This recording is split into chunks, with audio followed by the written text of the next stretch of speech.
Ok, pessoal, então mais uma vez permaneçam com os áudios desligados e a webcam se acharem necessário, né, para ter um melhor sinal. Pronto, então esse é o nosso primeiro encontro síncrono.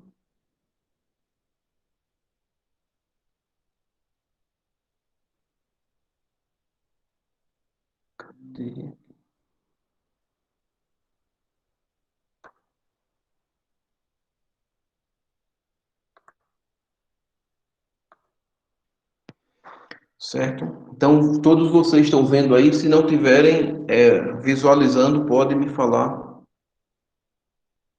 que eu já faço a correção aqui.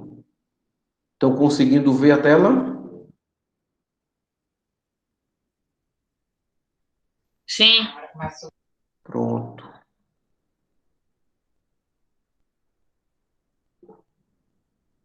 Ok. Eu ia utilizar o Zoom, mas o Zoom ele é bem limitado na questão de tempo.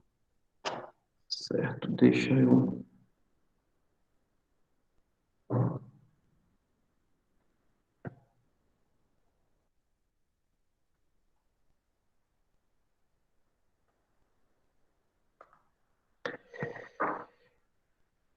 Ok, então, nesse primeiro encontro síncrono, como a gente já falou um pouco sobre entalpia, não é?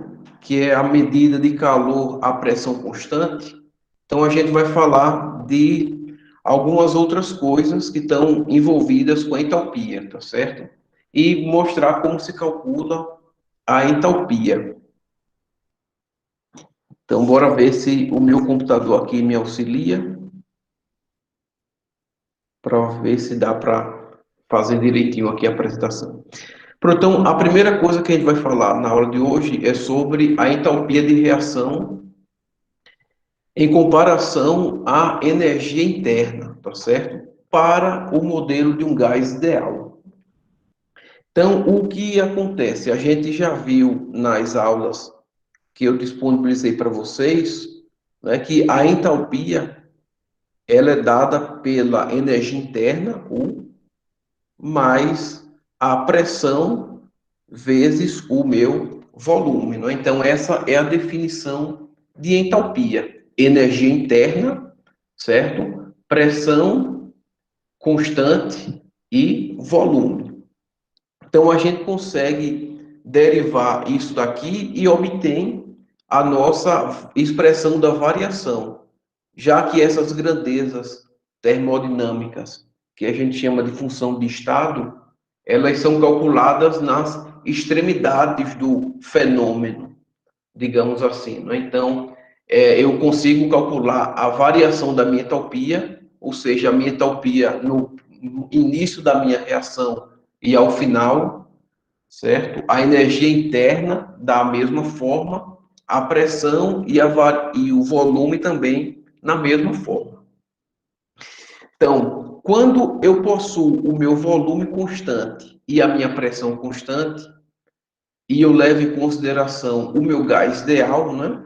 Porque o gás ideal ele é tão utilizado por nós? Porque o gás ideal ele é um modelo mais simples de, de organização molecular, certo? E se eu considero um gás ideal, significa que eu estou desconsiderando as interações que uma molécula de ar, por exemplo, de oxigênio, possui com outra molécula de oxigênio. E qualquer outra molécula de um gás ideal, certo? Gás de nitrogênio. Então, eu desconsidero isso, certo? Então, o meu modelo de gás ideal é essa expressãozinha aqui, que a gente já conhece ela, talvez vocês já tenham visto desde o ensino médio, onde eu relaciono a minha pressão e o meu volume com o meu número de mols, que é o Nzinho aqui, e a temperatura, através de uma constante, que eu chamo de constante dos gases ideais, tá certo? Então, a gente sempre que utiliza o modelo de gás ideal, a gente faz menção a essa equação de estado aqui, PV igual a nRT. Pronto, então eu posso escrever a minha equação, né? Eu posso derivá-la a duas formas de fazer essa representação. No caso, eu posso fazer ela a partir da minha derivada, que a derivada nada mais é do que você escrever a sua expressão matemática de maneira infinitesimal, certo? Então, isso significa o quê? Que eu estou pegando aquela minha equação química e estou escrevendo ela no limite da sua variação. Então, em linhas gerais, significa isso. Porque quando eu escrevo dessa forma, eu posso contemplar toda a minha área, tá certo?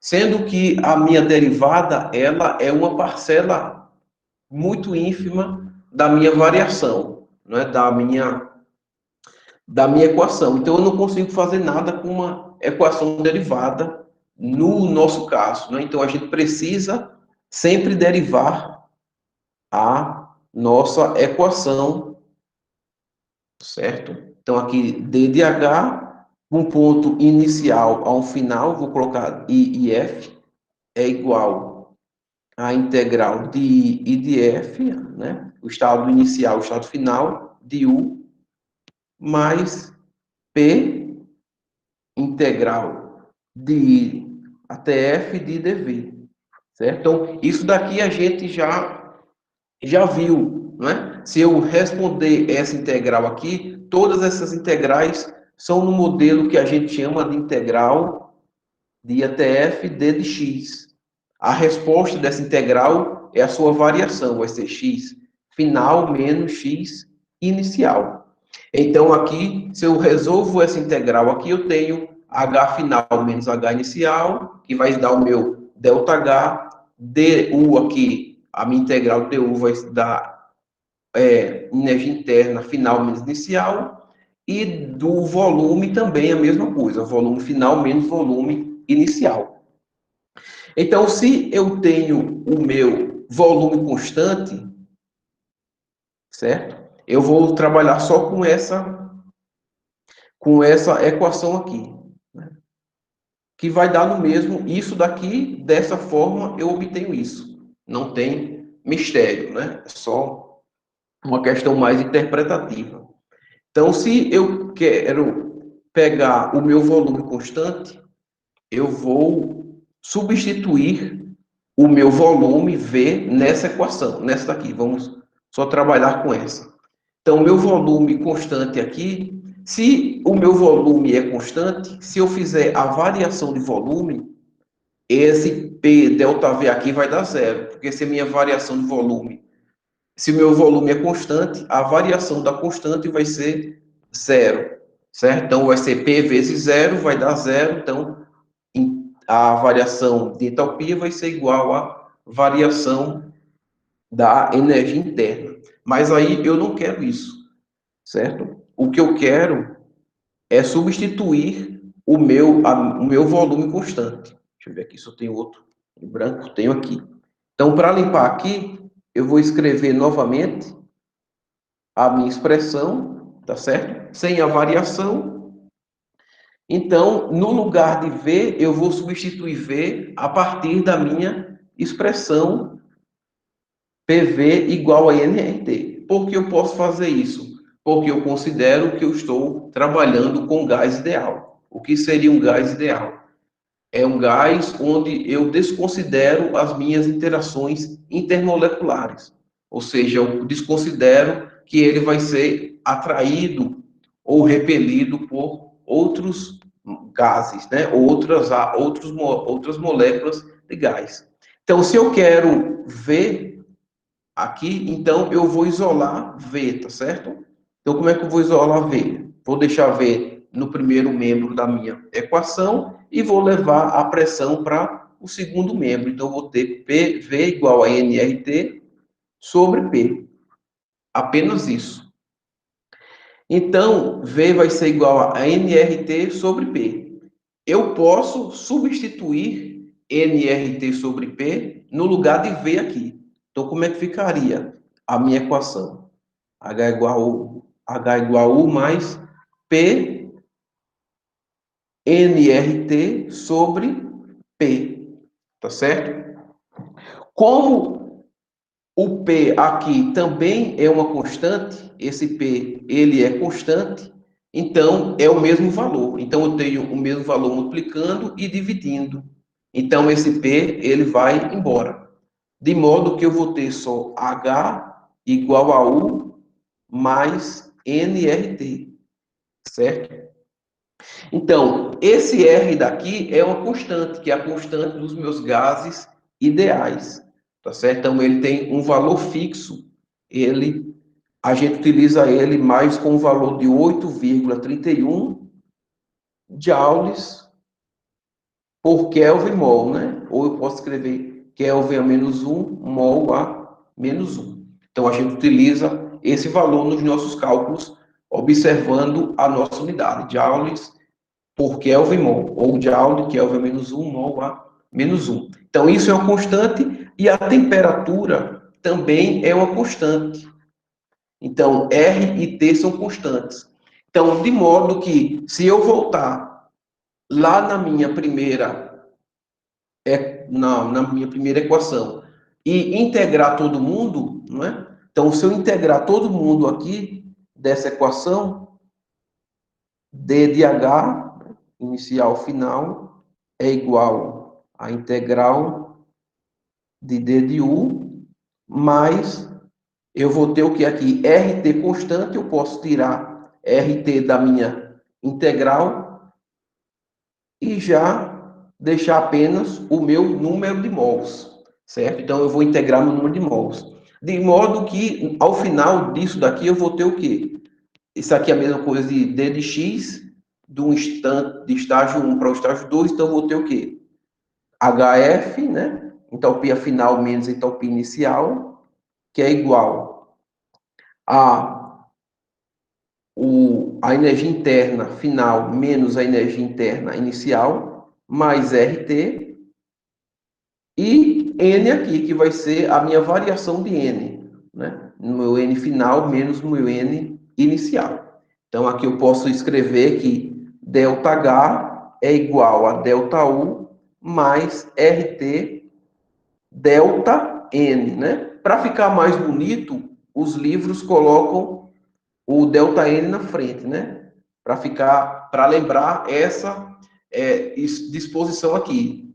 Então vai ficar delta H é igual a delta U mais delta N RT, certo? Então a nossa relação da energia interna ΔU, a nossa variação de energia interna, ΔU, com ΔH, é dada por essa expressão matemática quando eu considero um gás ideal, tá certo? Então, essa é a minha expressão. E qual é a implicação desse ΔN aqui? Esse ΔN, ele tem uma implicação muito forte para a gente, porque ele significa que a minha variação de mols na minha equação química, ela é importante para a minha compreensão. Então, a gente vai ver isso daqui. Deixa eu ver aqui. Pronto, aqui vai falar basicamente a mesma coisa, né, que eu falei. Ele vai dizer que o número de mols, ele varia, pois a minha propriedade de entalpia, ela é uma propriedade extensiva. Então, quando eu vario, deixa eu colocar aqui, ΔH, ΔU mais ΔNRT. Quando eu digo que isso daqui varia, significa que a quantidade da minha substância, ela é importante para mim. Então, se a quantidade é importante, eu chamo isso de uma propriedade extensiva. Tá certo? Então, isso aqui vai ter outra implicação que a gente vai ver mais à frente aqui no exemplo. Então, a gente tem um pequeno exemplo aqui, onde ele fala o seguinte: a perda de calor que acompanha a combustão de um mol de glicose, colocou aqui a fórmula molecular da glicose, C6H12O6, é de 2.559,0 kJ, a temperatura ambiente de 25 graus Celsius. Calcule a variação de entalpia da reação. Então, ele quer que eu calcule a variação de entalpia e dá o calor que foi liberado, né? O calor que foi perdido. Então, para responder esse exemplozinho aqui, eu vou utilizar a equação que a gente apresentou agora, né? Fez a deduçãozinha dela. Então, a minha variação de entalpia é o que eu preciso descobrir. A minha variação de energia interna eu já possuo, tá certo? E eu sei que a minha variação de energia interna, ela vai ser negativa, porque ela vai ser igual ao meu calor que é liberado. Então, ela vai ser menor do que zero. Então, meu valor aqui de delta U vai ser igual a menos 2.559,0 quilojoules, certo? Então, como para essa questão a minha a minha variação do número de mols ela é importante, então necessariamente eu tenho que escrever essa minha equação, tá certo? Nos exemplos, ela já vem escrito, eu só tirei a equação aqui para a gente construir ela juntos e fazer algumas observações, tá certo? Então aqui, deixa eu até mudar a corzinha aqui da caneta para ficar mais elegante. Olha, então o que está acontecendo aqui? Está acontecendo uma reação de combustão, certo? C6H12O6, ele está sendo queimado. Como é que eu sei isso? Está falando aqui que é uma reação de combustão. Então, a minha glicose, aqui ele não diz, mas ela é sólida, né? No caso, quando ele expõe, ele tem que dizer se é uma solução de glicose, como ele é, né? No caso aqui, a nossa glicose, ela é sólida, certo? Então, C6H12O6 mais o meu oxigênio, né? Porque a minha reação de combustão, a minha matéria orgânica, ela vai queimar na presença do meu comburente, que é o gás oxigênio. Isso daqui, se for uma combustão completa, não é? Praticamente nunca é uma combustão completa, né? Na natureza isso geralmente não existe, mas para fins didáticos a gente considera que é uma combustão completa. Então, uma combustão completa, ela sempre vai gerar dióxido de carbono gasoso mais água, certo? Nesse caso aqui, vapor de água, certo? Eu posso escrever tanto H2O vapor como H2O gasoso. Porque eu optei pelo vapor? Porque no estado padrão, né, a temperatura ambiente, a água, ela não é um vapor, ela é líquida. Ok, pessoal? Então, isso daqui é a minha equação. E essa equação está faltando alguma coisa, não é? Ela está faltando o meu balanceamento, porque eu preciso ter a mesma quantidade de átomos dos meus reagentes nos meus produtos. Então, sempre que você ver uma equação química, você precisa observar se ela está balanceada. Então, como é que a gente balanceia essa equaçãozinha aqui? Vou mudar aqui de novo a cor. Acho que isso aqui dá para enxergar. Pronto. Como é que a gente balanceia aqui? Então, a gente tem que observar a quantidade de átomos que a gente tem em cada substância, não é? Então, eu tenho aqui a minha glicose, ela tem 6 átomos de carbono, 12 de hidrogênio, 6 de oxigênio, contra no outro lado apenas um átomo de carbono. E observe que o carbono é o que aparece apenas uma vez. Então, eu posso começar o meu balanceamento a partir dele. Então, se aqui tenho 6 átomos de carbono, aqui eu também preciso ter 6 átomos de carbono. Então, pela quantidade aqui de carbono, estaria balanceado, né? Agora, vamos ver a quantidade de hidrogênios. Então, eu tenho 12 hidrogênios aqui, o hidrogênio do outro lado só aparece uma única vez na molécula de água. Então, eu tenho 2 hidrogênios por cada molécula de água. Então, se eu colocar um 6 aqui, eu fico com 12 hidrogênios. Então, também satisfaz aqui a minha quantidade de hidrogênios da minha molécula de glicose. Já o oxigênio, eu tenho 6 oxigênios na minha glicose e mais 2 oxigênios no meu gás oxigênio. E deste lado aqui, eu tenho quantos oxigênios? Eu tenho 12 aqui, mais 6, 18, não é isso? Então, eu tenho 18 aqui e aqui eu tenho 8. Então, o que é que eu posso fazer para balancear essa equaçãozinha aqui? Eu posso balancear o meu oxigênio que está sozinho aqui. Então, se eu colocar 6 oxigênios aqui, 6 vezes 2, 12. 12 mais 6, 18. Então, estaria balanceado a minha equação. Aqui eu tenho 1 mol de glicose, no caso. Mas eu não preciso representar quando é apenas 1 mol de moléculas, né? Então, observe que os meus coeficientes estequiométricos aqui, eles representam a quantidade molar de substâncias. O que isso significa? Significa que para que eu faça a combustão de 1 mol de glicose, esse meu 1 mol de glicose deve reagir com 6 mols de gás oxigênio, e se for uma combustão completa, como a gente está considerando aqui, ele vai formar 6 mols de dióxido de carbono, CO2, mais 6 mols de água, no caso aqui, vapor, tá certo? E isso daqui, a gente pode chamar ela de uma equação termoquímica. Para uma equação termoquímica aqui, só está faltando o meu valor de ΔH. Né? Então, falta o meu valor de ΔH, que eu vou calculá-lo agora. Tá certo?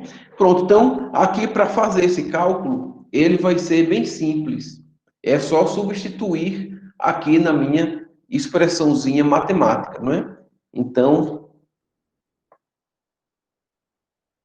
deixa eu substituir aqui para deixar tudo bem colorido, aproveitar os.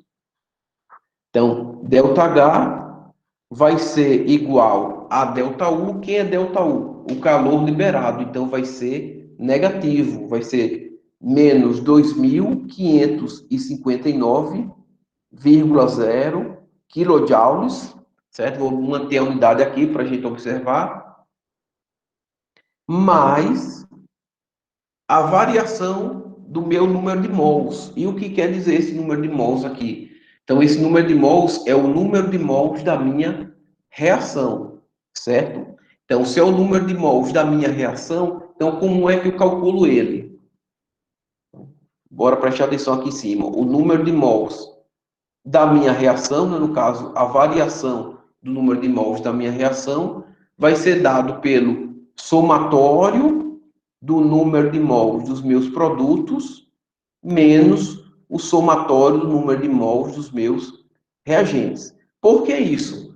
Porque não é a minha variação sempre não é final menos inicial. Então, nessa minha equaçãozinha aqui, quem é o inicial? O inicial é os meus reagentes, né? São os meus reagentes, a glicose e o oxigênio.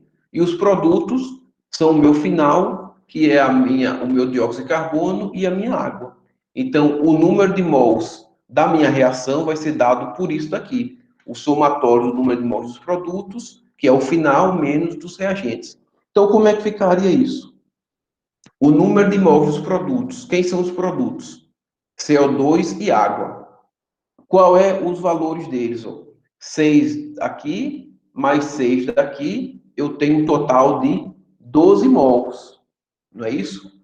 Nos meus produtos. Menos os meus reagentes, que é o meu início, né? Então, quem é o meu reagente? Eu tenho 6 mais 1, 7 mols, não é isso?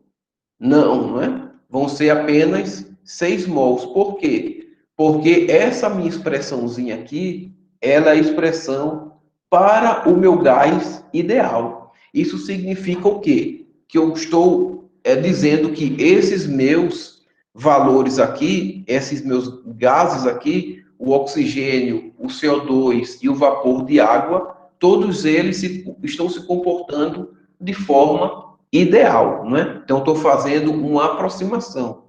O meu sólido aqui, ele não entra nessa minha variação do número de mols aqui, tá certo? Apenas os gases, porque esse número de mols vem da expressão dos gases ideais, não é? PV igual a nRT. Então, aqui eu só vou ter o meu 6, tá certo? Isso daqui, mol, eu não coloquei o mol aqui, mas beleza, eu vou colocar o mol aqui fora, vou colocar aqui embaixo, dizer que esses valores aqui são em mols, só para a gente cortar aqui as unidades. Vezes o meu R, que é a minha constante dos gases. Como eu falei, a gente vai utilizar o valor de 8,31 joules, Kelvin a menos 1, mol a menos 1.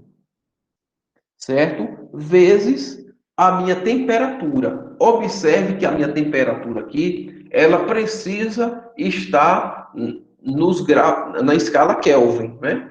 Ela precisa estar em Kelvin, na escala absoluta. Por quê? Porque a minha constante dos gases ideais também está em Kelvin. Tá certo? Então, como é que eu faço isso? Então, se eu tenho a minha temperatura igual a 25 graus Celsius, para transformá-la em Kelvin, eu vou só somar com 273,15. Então, 273,15 é o meu fator de conversão, que equivale ao meu zero Kelvin,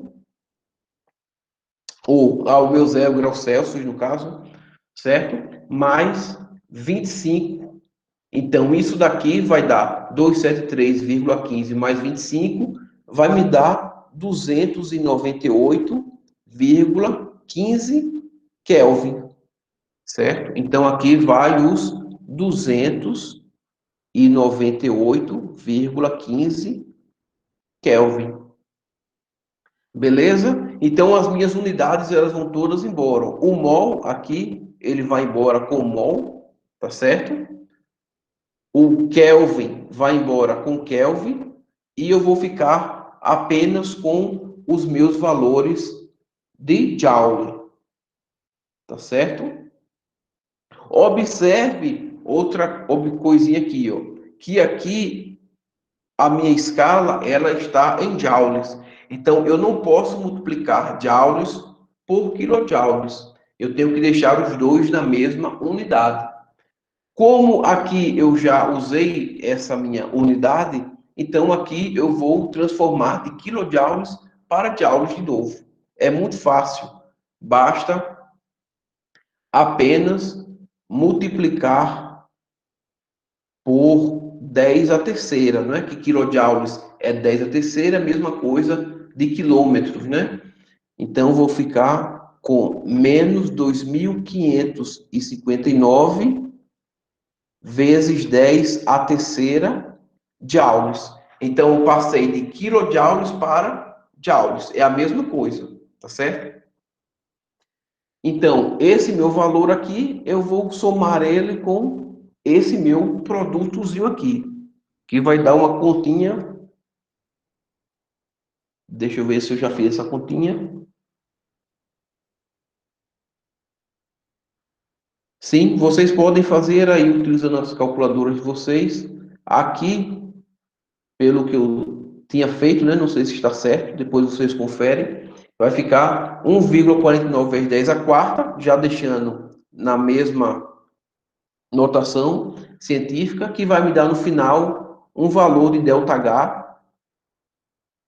ΔH vai ficar igual a menos 2.554,0 kilojoules. Tá certo? Então percebam que o meu o meu valor da variação de entalpia, ele é muito próximo do meu valor da energia interna, tá certo? E isso é muito bom para mim, porque isso facilita muito a questão dos cálculos, porque significa que para os meus sistemas reacionais, certo?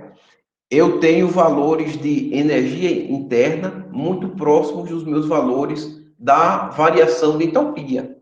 Isso é muito bom, por quê? Porque a variação de entalpia é o que eu consigo calcular, não é? Porque a variação de entalpia nada mais é do que o meu calor à pressão constante. E no laboratório de química, os nossos experimentos, a grande maioria deles, 98%, são realizados à pressão atmosférica. E a pressão atmosférica é de 1 atm, certo? Então, é uma pressão constante. Então, por isso que nós utilizamos mais a variação de entalpia do que o calor, né? Os químicos, eles não trabalham as reações químicas em termos de calor, eles trabalham com as reações químicas em termos de variação de entalpia, que é relativamente mais fácil de você trabalhar, tá certo? Então, deixei até mais coisinhas aqui. Deixa eu voltar lá para vocês. Pronto, eu vou parar a apresentação um momentinho e perguntar se vocês ficaram com alguma dúvida sobre o que eu fiz aí nessa parte. Podem ficar à vontade para perguntar.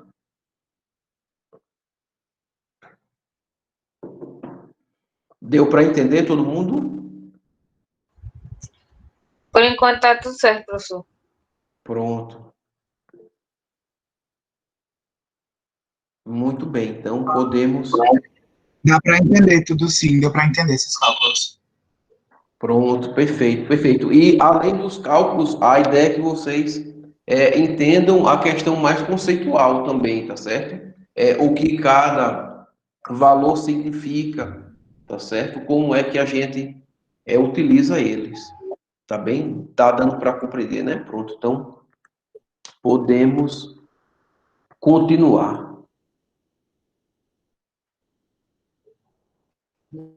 Certo.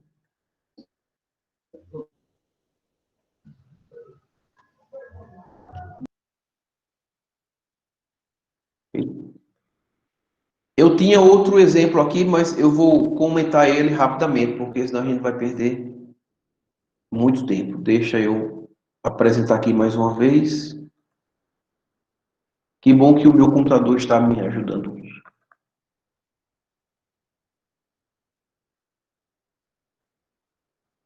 Pronto, esse daqui é outro exemplo, tá certo? É uma reação de combustão do ciclo hexano, certo? Eu acredito que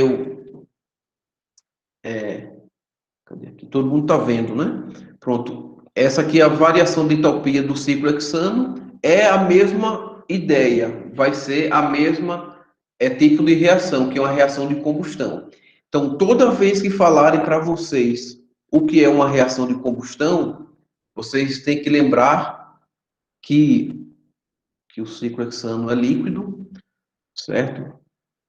É um solvente orgânico. Toda combustão vai ser dada pelo gás, oxigênio, que é o comburente, e se for uma combustão completa, que é o que nós estamos considerando, sempre vai ser CO2 e água, tá certo? Então sempre vai ser dessa forma. Sempre vocês têm que prestar atenção nos números de mol, né? Você tem que prestar atenção se a minha equação ela está com a mesma quantidade de átomos, né? Tanto nos meus reagentes quanto nos meus produtos. Então, por exemplo, nesse caso aqui, eu vou ter o quê?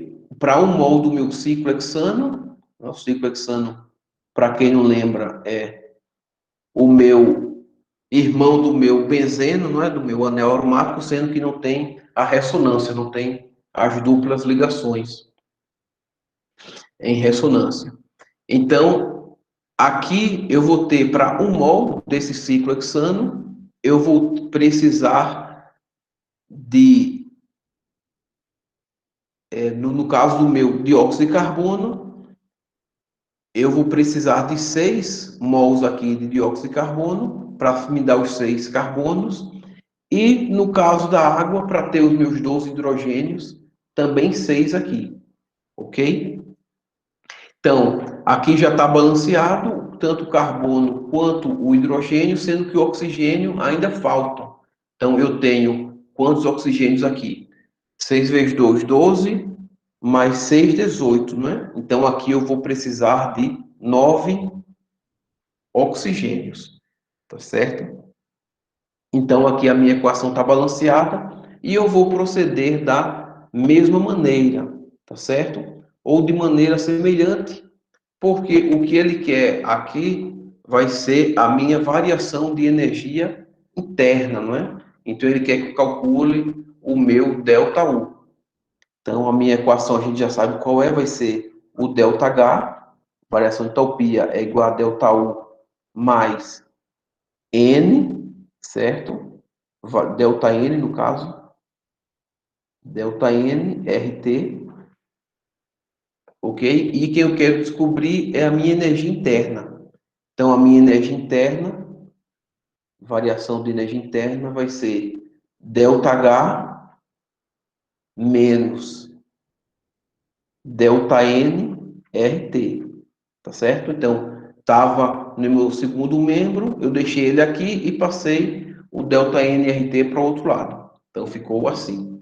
Pronto, então, o que eu tenho que observar sempre aqui, além da minha unidade, não é, de energia, são meus números de mols.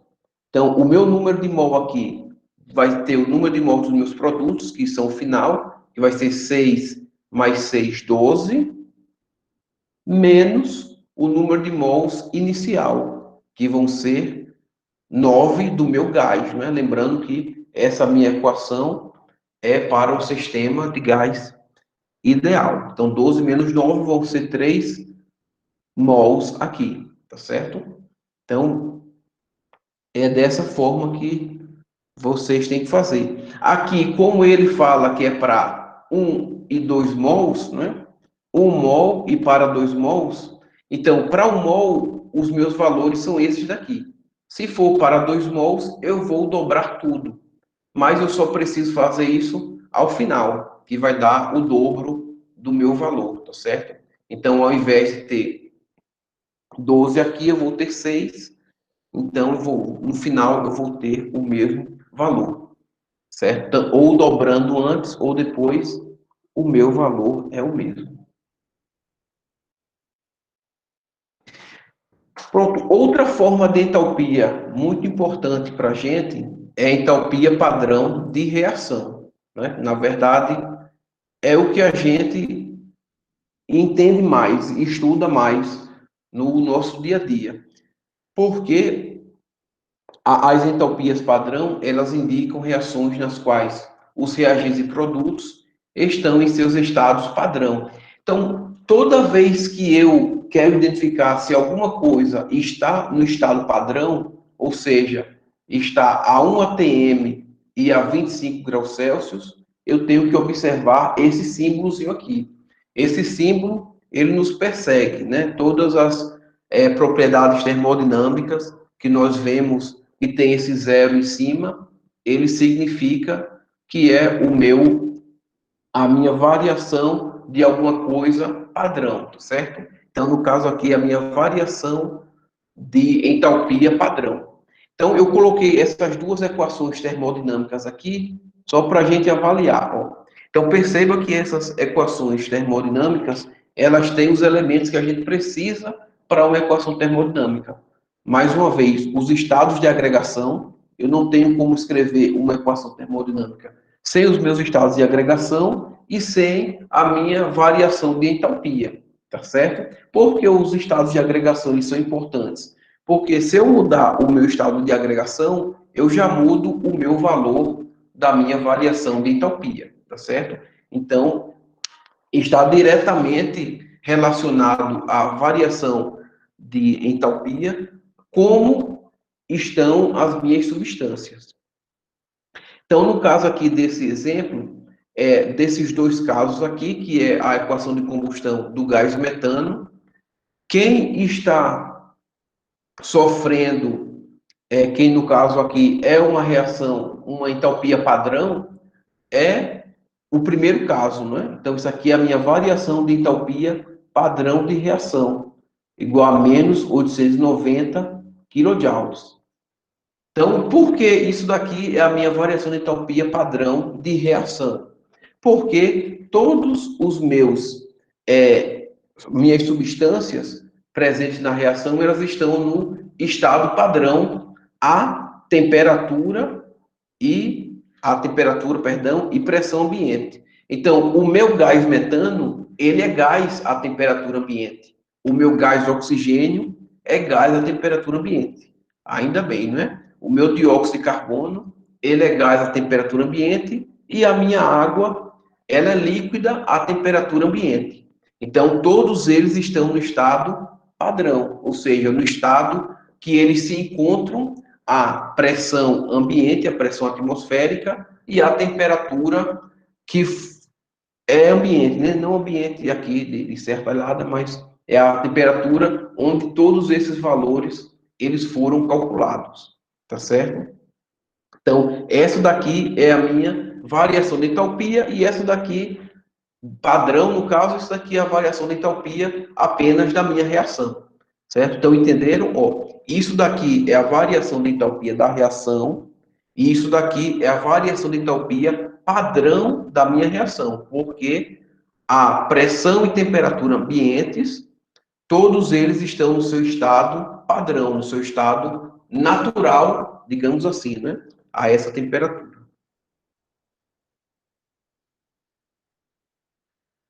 Então, a entalpia padrão de formação, que de fato é o que a gente utiliza ao longo do curso e em outros momentos, né, da vida acadêmica, e vocês como professores, né, na vida profissional, enquanto professores, é a entalpia padrão de formação. Por quê?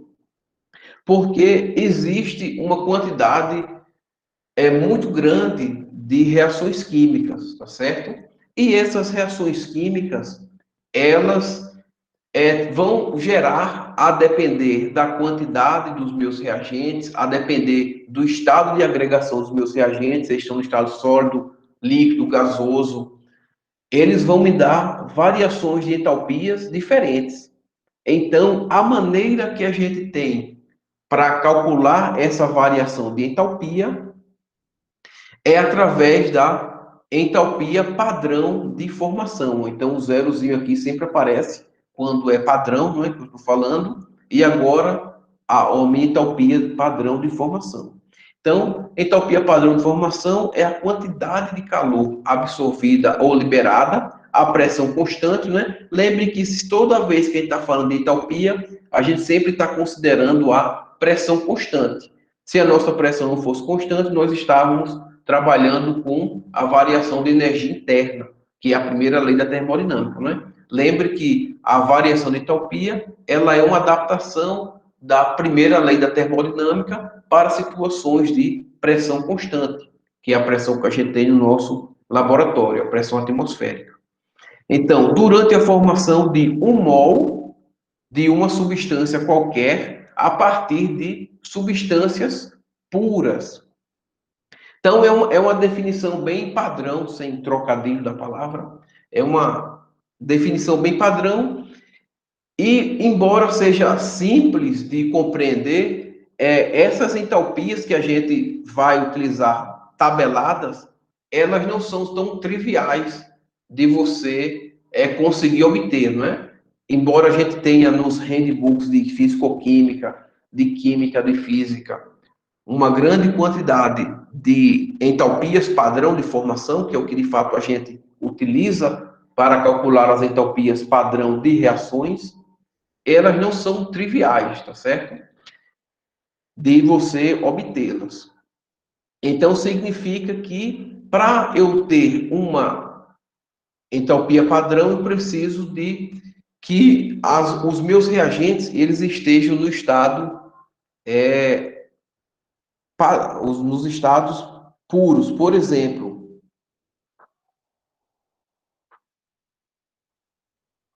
então eu tenho aqui a minha clássica equação de formação da minha água líquida agora, certo? Então, eu estou formando a minha água líquida. A minha água, ela é uma substância composta, não é? Ela é composta por dois elementos químicos. Já os meus gases, hidrogênio e o meu gás oxigênio, elas são substâncias simples. Elas têm, por definição, tá certo? A entalpia padrão de formação igual a zero. É o que esse segundo tópico aqui está dizendo. A entalpia padrão de formação de uma substância pura é, por convenção, igual a zero. Então, significa que, se eu calcular a minha entalpia padrão de reação, aqui, eu vou estar calculando apenas a entalpia da minha água líquida. A gente vai ver aqui logo mais no exemplo. Tá certo? Então, se eu calculo aqui a minha entalpia padrão de reação, ela vai ser apenas a entalpia da minha água líquida. Porque a variação de entalpia padrão de formação do gás hidrogênio é igual a zero, e a variação de entalpia padrão de formação do gás oxigênio é igual a zero. Isso para todas as substâncias simples, sejam elas gasosas ou líquidas ou sólidas, tá certo? Como são o caso de todos os metais. A gente vai ver na tabela aqui que eu vou passar para vocês, né? Então, um detalhezinho, sempre que vocês estiverem observando as variações de entalpia, vocês observem os sinais, né? Então, por exemplo, essa minha entalpia padrão de formação aqui do meu carbono diamante, ela é positiva. Isso significa que, para essa equação como ela está posta, o meu grafite, ele precisa absorver energia, né? O meu sistema, ele precisa absorver energia para que isso aconteça, tá certo? No caso aqui dessa equação de formação da água líquida, a minha variação de entalpia padrão de reação ela vai ser menor do que zero. Porque para que quando isso acontece, essa ligação aqui é formada, a minha reação ela libera energia em forma de calor, que é justamente a entalpia. Outro detalhe aqui, pessoal, até mudar a cor aqui da caneta para ficar mais elegante, é que observe aqui que eu não balanceei, né? Para 1 mol de água, se eu quero produzir apenas 1 mol de água, eu posso colocar aqui meio mol de gás oxigênio, tá certo? E 1 mol, é evidente, de gás hidrogênio. Então, a termoquímica, as equações termoquímicas, elas admitem valores fracionários das minhas substâncias para que eu apresente a minha equação para a formação ou síntese, né? A minha formação ou decomposição de 1 mol da minha substância. Tá ok? Então, as minhas equações termodinâmicas, eu posso utilizar valores fracionários. Em outras coisas, quando a gente aprende outras equações que não são termoquímicas, não tem a justificativa de eu estar representando, né? Lembre que as equações químicas são simplesmente representações de transformações químicas, não é? Não quer dizer que aconteça dessa forma, não, mas ela está representando que se eu unir algumas coisas, eu irei obter outras coisas, no caso, substâncias diferentes, tá certo? Então, eu posso utilizar coeficientes estequiométricos fracionários em equações termodinâmicas, equações termoquímicas. Então, na tabela que eu vou mostrar aqui para vocês e aqui vocês vão utilizar, elas possuem os valores tabelados, né? Então, como eu falei, os metais, eles também apresentam, por conversão, a entalpia padrão de formação igual a zero, tá certo? Então, a entalpia padrão de formação do alumínio, do ferro, do magnésio, do sódio, do antimônio, do arsênio, todas elas serão iguais a zero. Então, tudo isso é valor tabelado. Então, você não precisa decorar entalpia padrão de formação nenhuma, né? Um detalhe que vocês têm que observar sempre é a questão da unidade, tá certo? Então, a minha unidade aqui é o kilojoule por mol, o kilojoule mol a menos 1. Então, você só pode utilizar em kilojoules ou nas subunidades dele, joule, megajoule, dependendo do que você for utilizar.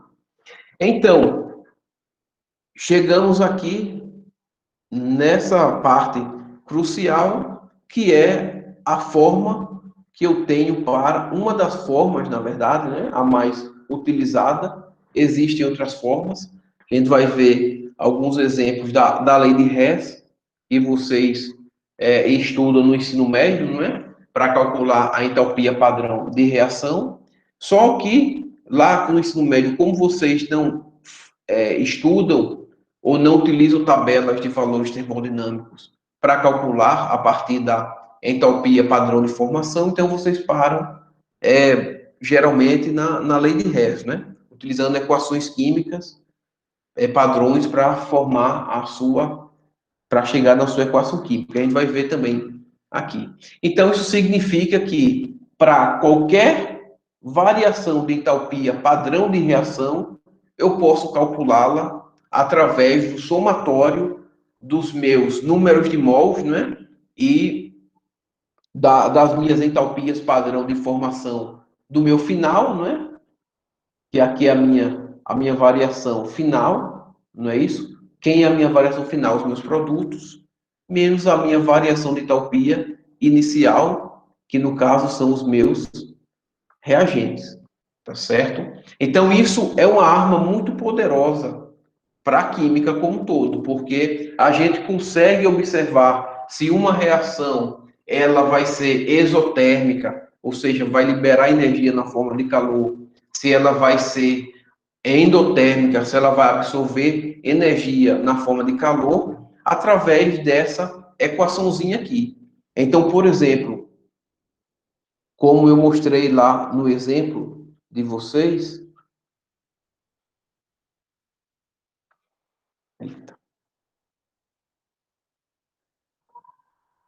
no quadro é bem mais fácil de apagar. Pronto, então aqui eu tenho a minha equação termoquímica, né?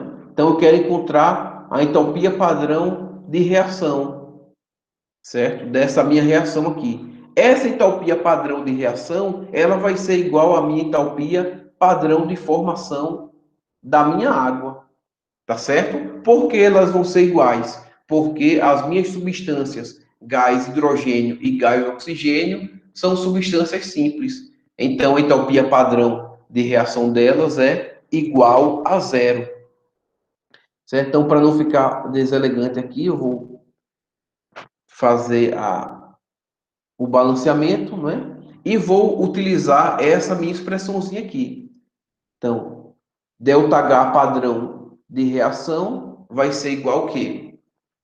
A minha variação, né, dos meus produtos. Então, a minha variação do número de mols do meu produto vezes a entalpia de formação vai ser o quê? Vai ser 1, né? Só tenho um mol aí, 1 vezes ΔH padrão de formação da água, menos o 1 aqui também, vezes a variação da entalpia padrão de formação do H2, certo? O gás H2, mais, né? Veja que é um somatório, eu somo tudo, tá certo? Então, se eu tivesse mais aqui, eu somaria desse lado.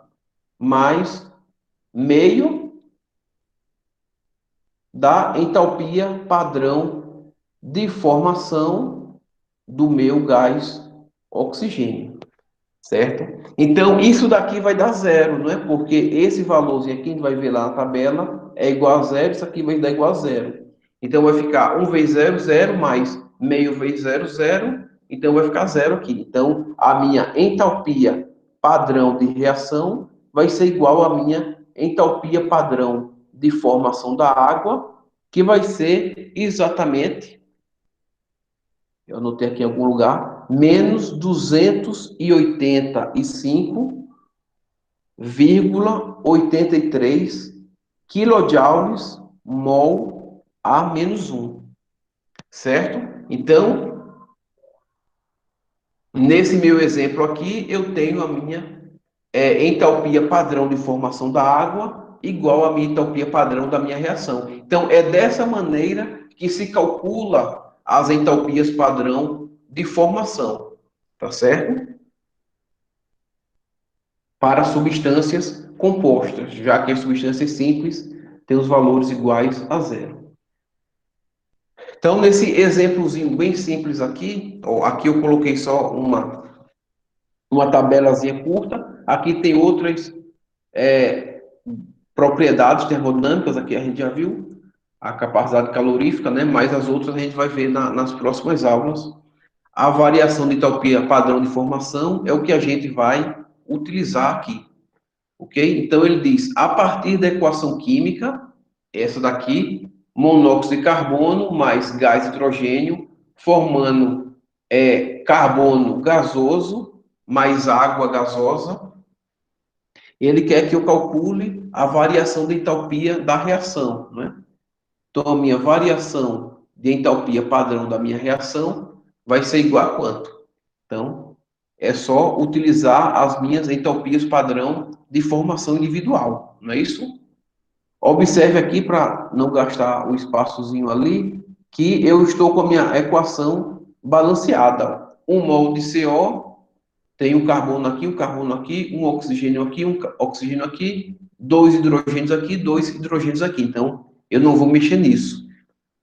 Então, a minha variação de entalpia padrão de reação vai ser igual aos meus produtos menos os meus reagentes, não é? Então, o somatório do número de mols da entalpia padrão de formação dos meus produtos, certo? Menos o somatório do número de mols de entalpia padrão de formação dos meus reagentes, ok?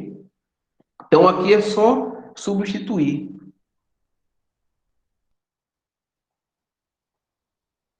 Então, quem são os meus produtos? O meu produto é o carbono gasoso e o gás oxigênio. Observe que o carbono gasoso, ele não é uma substância pura, né? Ele não é uma substância simples. O carbono grafite é que vai ser a minha substância pura, tá certo? Isso acontece também com o flúor, né?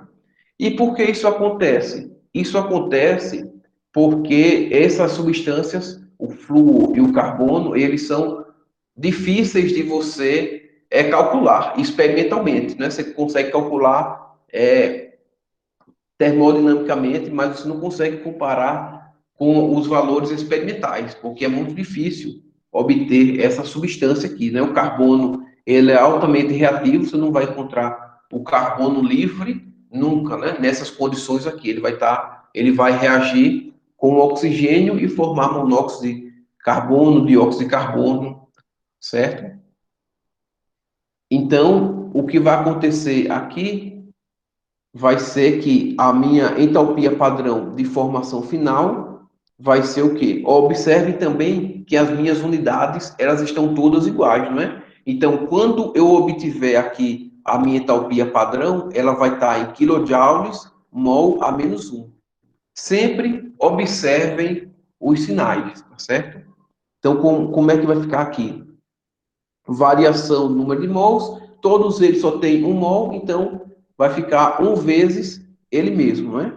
Então, vou colocar aqui 1 mol vezes a entalpia padrão de formação do meu carbono, que vai ser 716 2,68, não é isso? Mais, é um somatório, não é? Uma vezes o gás hidrogênio. O gás hidrogênio, ele é uma substância simples, então vai ser igual a zero aqui, ok? Pronto. Isso daqui menos os meus reagentes. O dióxido de carbono vai ter só um mol dele, vai ser 1 vezes menos 110,53. Esse 1 aqui que eu estou colocando na frente é só para vocês lembrarem do número de mols, tá certo? Mas não precisa, quando estiverem fazendo as continhas, colocarem não. No caso, se for, a estequiometria for 1 aqui, tá certo? Então, 1 vezes menos 110,53 mais o meu 1 vezes o meu... Cadê aqui? Aqui eu coloquei aqui errado, foi isso? Aqui é a água, aqui eu não coloquei água, aqui não é isso não, nem prestei atenção. Então aqui a gente vai ficar 1 vezes menos 241,82, tá certo? Que é minha água aqui, isso, o oxigênio não tá aí não. E o gás hidrogênio, agora sim, vai ser igual a zero. Pronto. Então é só fazer essa continha aqui, né? Observar os sinais, né? Aqui vai ficar menos 110,53, tem um menos da minha expressão matemática, tá certo? Então vai ficar menos por menos, vai ficar mais aqui. Então esse meu valor aqui vai ser positivo e vai somar com esse outro meu valor aqui. Então, deixa eu ver, eu acho que eu não fiz essa continha aqui não. Mas aí vocês podem fazer, vai estar lá na página, né? Vai estar na lista de exercícios também, eu acredito, essa questão, né? Então, aqui é só uma soma, né? Então, 716,68 menos 241,82 mais 110,53. Tudo está em quilojoules por mol e a minha unidade vai ser o quilojoules por mol. Tá certo?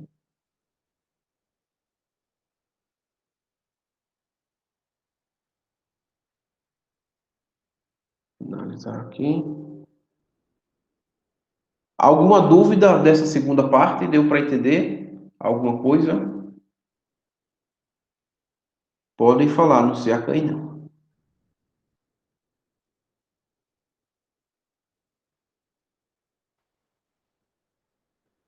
Ok? Deixa eu mostrar para vocês aqui a tabela que eu irei passar para vocês também.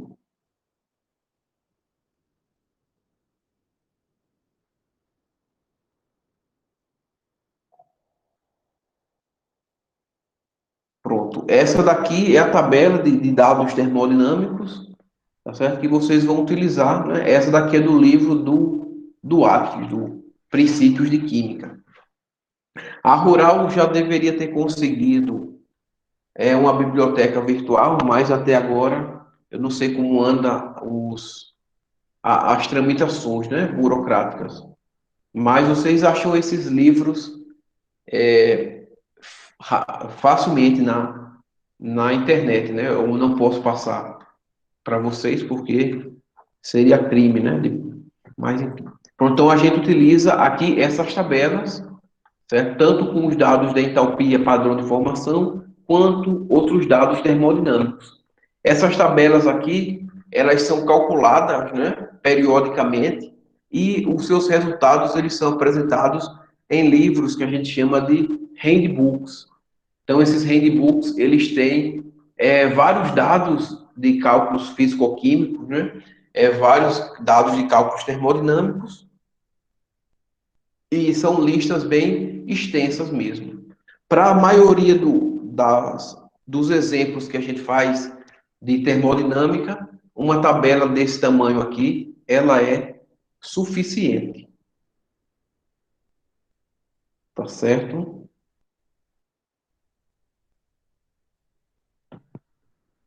Ok? Alguma pergunta?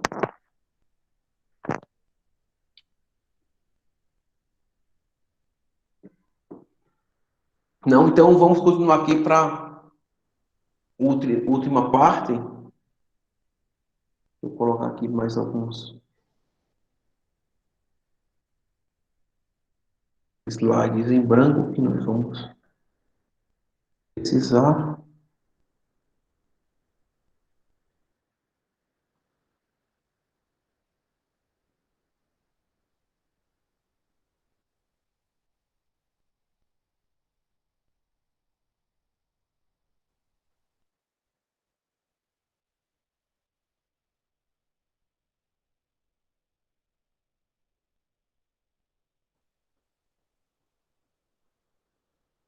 Eu vou compartilhar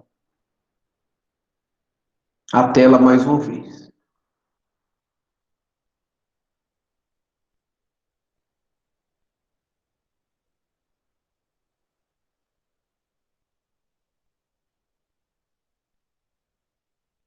Então dá para ver direitinho, né? Tá indo, pronto.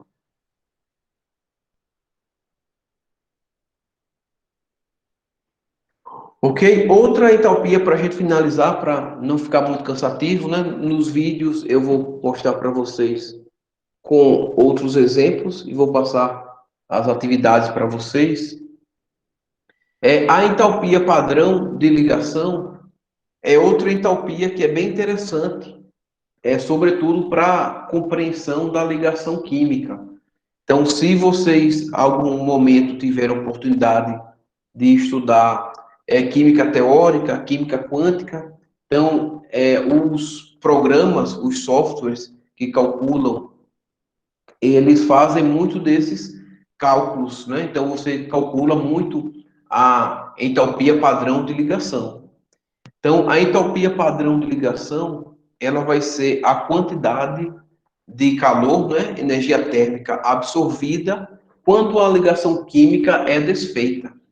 Então, sempre que uma ligação química ela é desfeita, ela vai liberar energia, tá certo? E sempre que uma ligação química ela é formada,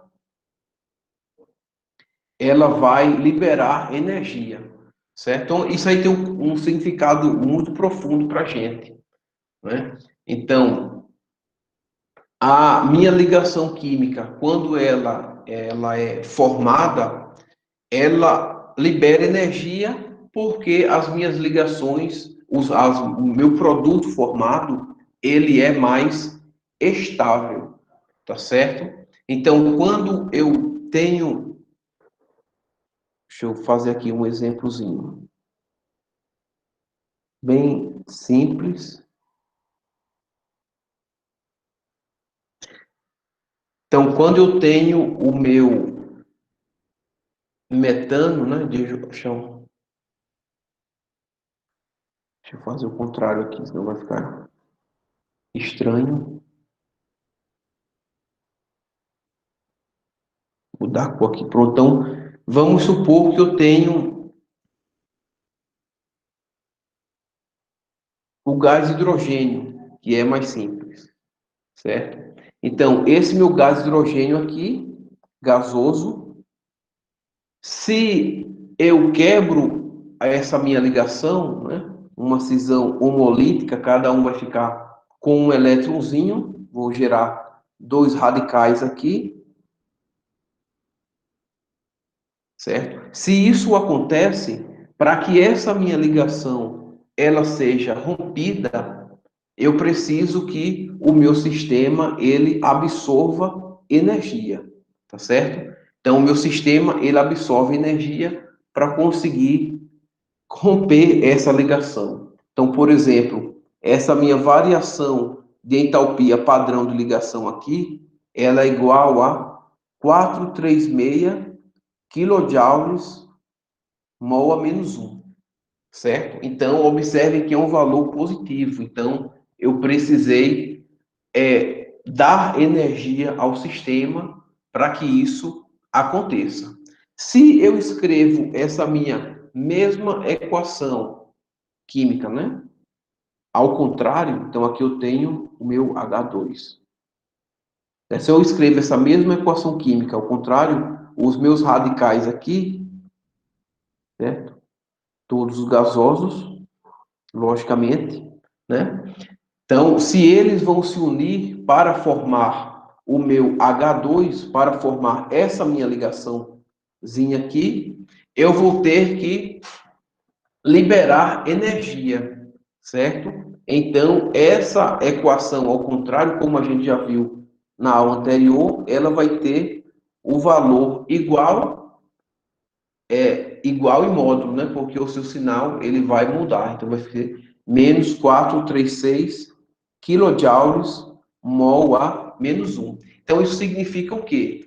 Que para formar a minha ligação, eu preciso liberar energia, tá certo? Por quê? Porque sempre as minhas ligações estáveis, elas são de menor energia. Então, na verdade, as substâncias, elas reagem, certo? Para formar novas substâncias, porque essa formação de novas substâncias tem uma perca de energia, né? Então, eles diminuem a sua energia e, com isso, ele se torna mais estável. Então, a ideia é essa, né? Então, a ideia da entalpia padrão de ligação é essa.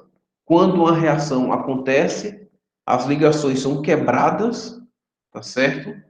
Então, nesse primeiro caso aqui, a minha ligação é quebrada. Para que isso aconteça, eu preciso absorver energia, ou seja, eu dou energia para que essa minha ligação seja rompida. Como é que isso fica representado na minha equação termoquímica pelo meu ΔH maior do que zero, não é? E quando a minha ligação ela é formada, eu libero energia porque vai ser mais estável essa minha nova substância. Então, como é que eu represento isso? Com meu ΔH padrão de ligação menor do que zero. Então, mais uma vez, todas essas energias, elas são sempre tabeladas, tá certo? Então, a gente calcula as entalpias e pode calcular em alguns alimentos através da calorimetria, que eu mostrei na aula anterior para vocês, né?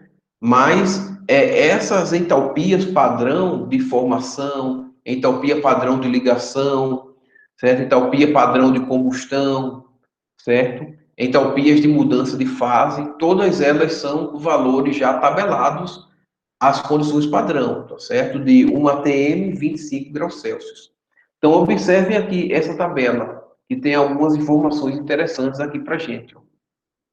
Então, aqui eu tenho as minhas energias, não é? Em kilojoules mol a menos 1, as minhas entalpias, variação de entalpia, padrão de ligação. Observe que todas elas são positivas, não é? Por quê? Porque elas são energias absorvidas quando a ligação química ela é quebrada. Então, todas elas são valores positivos. E observe aqui que interessante, ó. Por exemplo, o meu carbono, com uma única ligação, eu tenho a minha energia de 348, certo? A minha dupla ligação, ela é um pouco menor, 612. Ela não é o dobro de uma única ligação. Isso acontece por quê? Porque a gente sabe que uma ligação simples, ela é diferente de uma ligação dupla, não é? Porque uma ligação simples, eu tenho uma ligação sigma, não é isso? E uma ligação dupla, eu tenho uma ligação sigma e uma ligação pi. Então, a minha ligação pi, ela tem menor energia do que uma ligação. Uma ligação pi tem uma menor energia do que uma ligação sigma, que é mais forte. Tá certo? Então, isso é facilmente calculado. Se as minhas duas ligações tivessem a mesma energia, se elas fossem iguais, fossem todas sigma, então a minha energia total seria 696 e não 612. Então, isso é uma evidência experimental que as minhas ligações químicas duplas e triplas, elas são diferentes, tá certo? E também a evidência experimental da minha ressonância, porque a gente conhece o anel aromático, não é? O benzeno. Então, no meu anel aromático, muito bem desenhado aqui, por sinal, eu tenho ligações duplas e ligações simples. Ao mesmo tempo, né, é uma ressonância muito bem desenhada aqui, imagine que está bem desenhado, né? Então, eu tenho aqui meu sistema de ressonância, que eu represento, na maioria das vezes, como um círculo no meio, dizendo que aquelas minhas ligações duplas, elas estão, ao mesmo tempo, pertencendo a todos os carbonos. E isso é evidenciado experimentalmente pela minha energia também. Então, a minha energia de ressonância das duplas ligações no benzeno, elas são diferentes, tá certo? Elas são diferentes da dupla ligação. Então, eu não tenho como confundir uma dupla ligação, ou seja, uma ligação sigma com a pi, com uma ligação de ressonância entre os carbonos. Da mesma forma que eu não tenho como confundir uma ligação pi, que é de menor energia, do que uma ligação sigma, tá certo?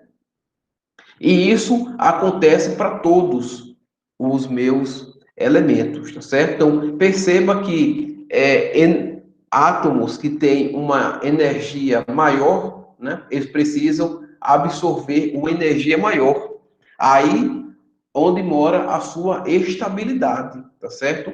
A estabilidade do gás de nitrogênio, o N2, ela é muito alta, porque eu preciso fornecer uma energia maior para que aquela ligação ela seja rompida, tá certo? Quanto do gás oxigênio, 496, e do gás hidrogênio, que são altamente reativos, eu preciso de uma energia que é um pouco menos da metade, tá certo? Isso por molécula, ok? No caso aqui, por mol de substâncias. Então, percebo que são valores experimentais bem interessantes. Então, só para finalizar aqui, como a gente calcula isso? Eu vou mostrar os exemplos para vocês no próximo vídeo. Eu tenho aqui a minha entalpia padrão de ligação, ela vai ser igual ao somatório, certo? Do número de mols. Observe que a entalpia é uma propriedade extensiva. Então, sempre tenho que observar o número de mols, tá certo? Então, se eu tenho um mol, a entalpia para um mol de gás metano, por exemplo, para 2 mols de gás metano será o dobro, não é isso? Então, vai ser o somatório das minhas variações de entalpia padrão de ligação. E isso eu tenho que levar em consideração aquilo que eu falei no início, certo? Quando eu vou ter a minha quebra de ligação, as minhas substâncias, elas vão precisar absorver energia. Logo, isso significa o quê? Na prática, que a entalpia padrão de ligação dos reagentes vai ser positivo, certo? Porque eu estou rompendo aquela ligação, ou seja, vai ser maior do que zero. E a entalpia padrão de ligação dos produtos que estão sendo formados, né? Então, se eles estão sendo formados, eles liberam energia, então o meu sinal ele vai ser negativo, ou seja, vai ser menor do que zero, tá certo? Então, eu tenho que levar isso em consideração.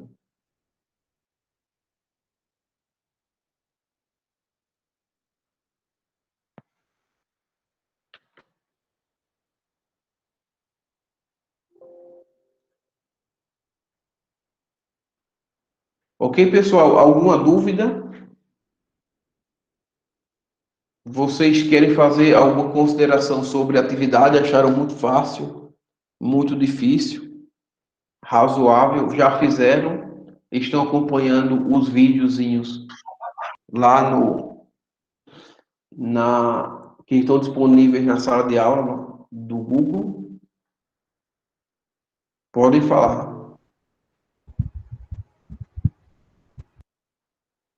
Podem falar, Então, não tem problema. professor, tá tudo bem. A gente está acompanhando os vídeos, pelo menos os meus amigos que eu estou estudando junto com eles. E a atividade, por enquanto, eu só abri ela, achei um pouco grande, mas é isso.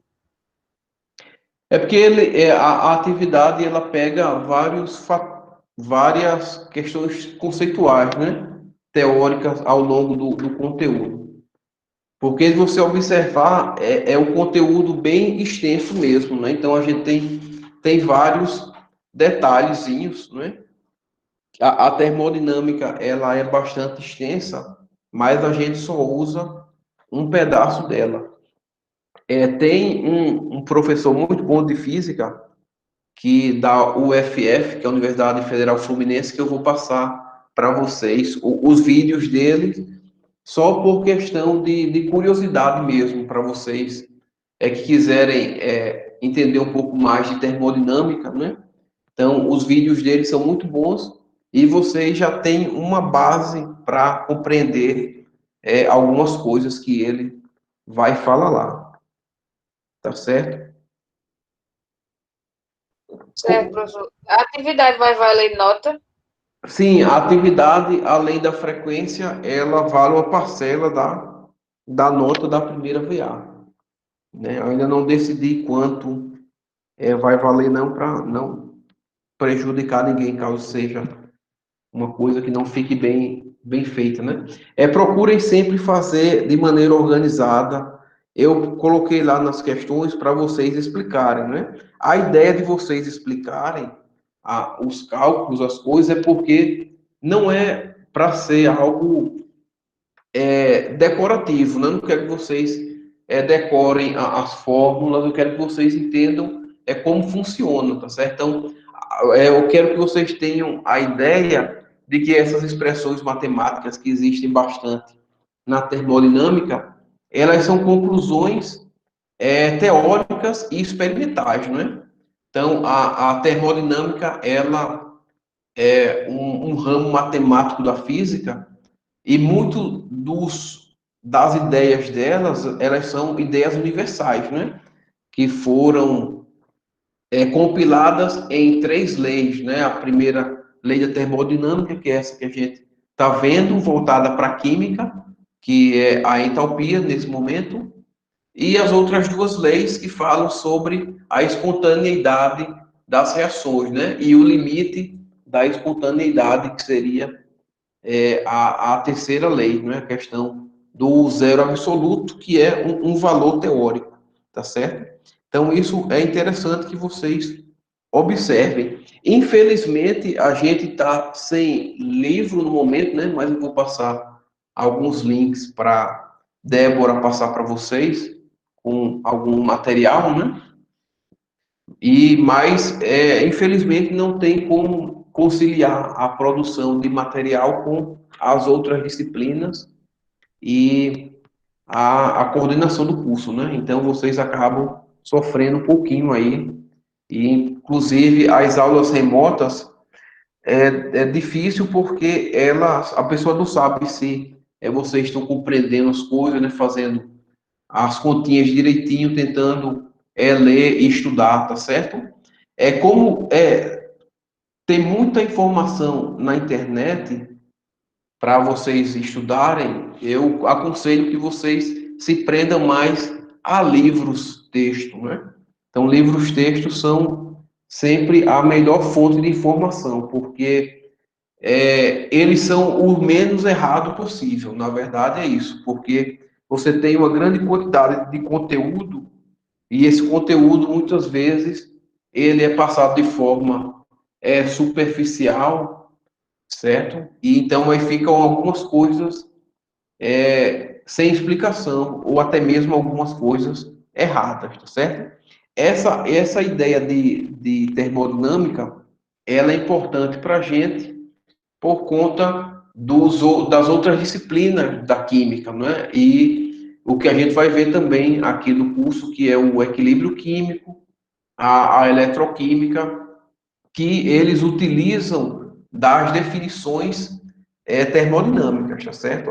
A ideia de espontaneidade, de liberar energia, de absorver energia, isso tudo são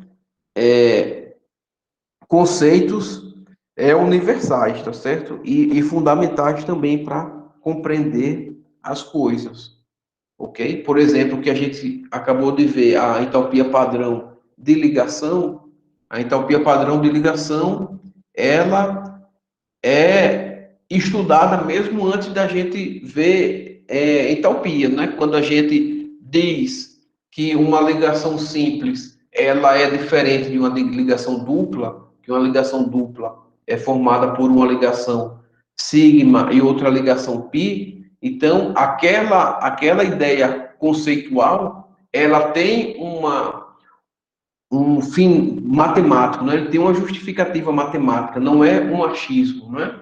Então, a termodinâmica ela traz muito isso. Os cálculos delas, as conclusões termodinâmicas, elas são o fundamento, a base matemática de muito conceito que a gente utiliza, né? Porque, na verdade, os conceitos que a gente utiliza na sala de aula, com os alunos lá do ensino médio, e muitas vezes aqui na universidade, e nos livros didáticos também trazem, eles são conclusões, né? Na verdade, os livros, textos, eles são conclusões de centenas e até mesmo milhares de trabalhos teóricos e experimentais, tá certo? Então, é interessante que vocês tenham essa consciência, né? Então, eu não quero que vocês vão lá ler para decorar aquela ideia, aquela informação. O interessante é que vocês compreendam, porque aí vocês absorvem com maior facilidade e conseguem interpretar outros conceitos com maior facilidade, tá certo? Porque decorar você decora hoje e amanhã você já esqueceu, tá entendendo? Então não é bem por aí não. A ideia é que você entenda o que significa, tá certo? Ok? Então, tentei estudar, eu vou passar para vocês ainda hoje na, na sala de aula do Google, né? Essas informações, os linkzinhos, vou passar para a Débora, ela passa para vocês, que eu não posso colocar lá, que é oficial, e as outras atividades, né? Os links para as outras videoaulas, também para que vocês continuem estudando, tá certo? Ok? Tá certo. Então foi muito bom, já são 8h37, né? Sexta-feira.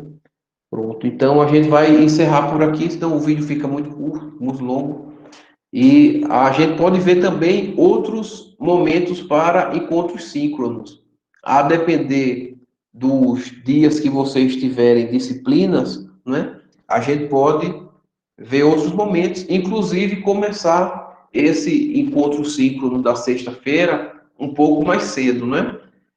Os horários das aulas que a gente tem no SIGA, ele foi para preenchimento da carga horária, né? Porque as disciplinas do SIGA, elas não conseguem ser registradas, né? Eu não consigo fazer um registro no SIGA de disciplina se ela não tem uma carga horária. Então, é isso que acontece. Mas a ideia é que o ensino seja contínuo mesmo, seja remoto, né?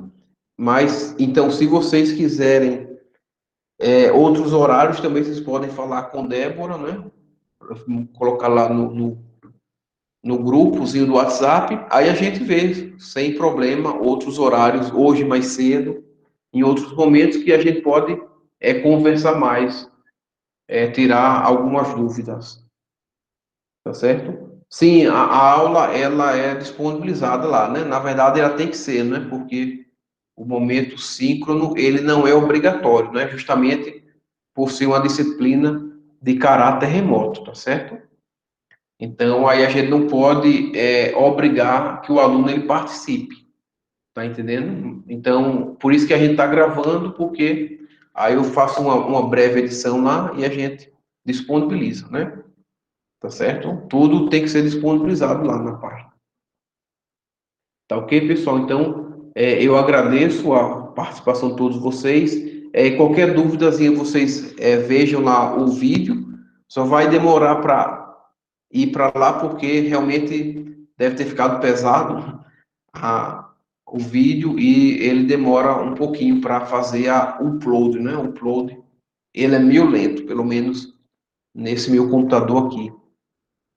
Então, a gente vai falando, pode mandar mensagem para o e-mail institucional, tá certo? Vão fazendo as atividades e qualquer coisa, vocês podem falar com Débora também. Ela está disponível para ajudar vocês no que for necessário. E entendam, for necessário, não é responder as questões, não, né? Você pode fazer coisas muito parecidas, mas não responder as questões da lista, tá certo? Então, muito obrigado. Então, vamos finalizar agora, tá certo? Então, um abraço a todos, boa sexta-feira, bom fim de semana para todos. Abraço.